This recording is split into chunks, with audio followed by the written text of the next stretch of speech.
Story from Manchester. Armed officer removed from frontline policing after footage showed him kicking a man in the face during an arrest at Manchester Airport.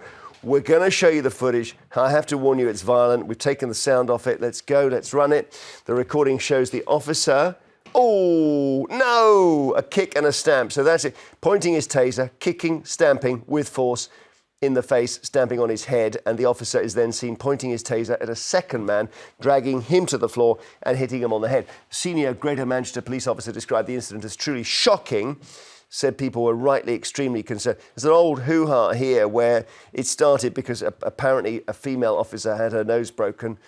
Don't know whether these two guys did it, but when the person's on the floor, you really shouldn't kick them, Carrie, should you? Listen, this is completely and utterly unacceptable. That is absolutely disgusting, isn't it?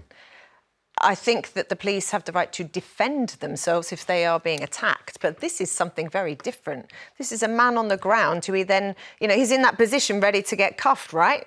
And at that point, you kick him in the head. Well, we don't know what happened before. Let's try. I don't know.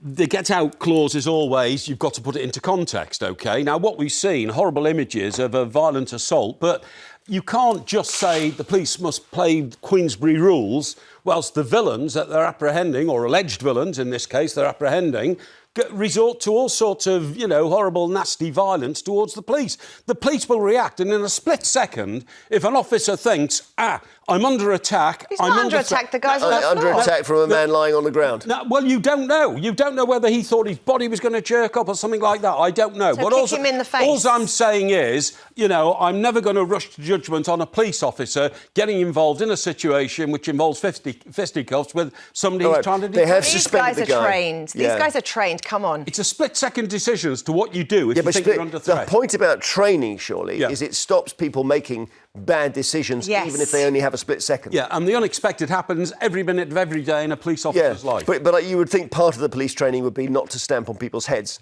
You'd like to think, right? It should kind of be a rule. We'll see. I think the guy's been suspended. Greater Manchester Police have done a full statement of, my goodness me, what's going on, and we're going to find out, so we'll hope to.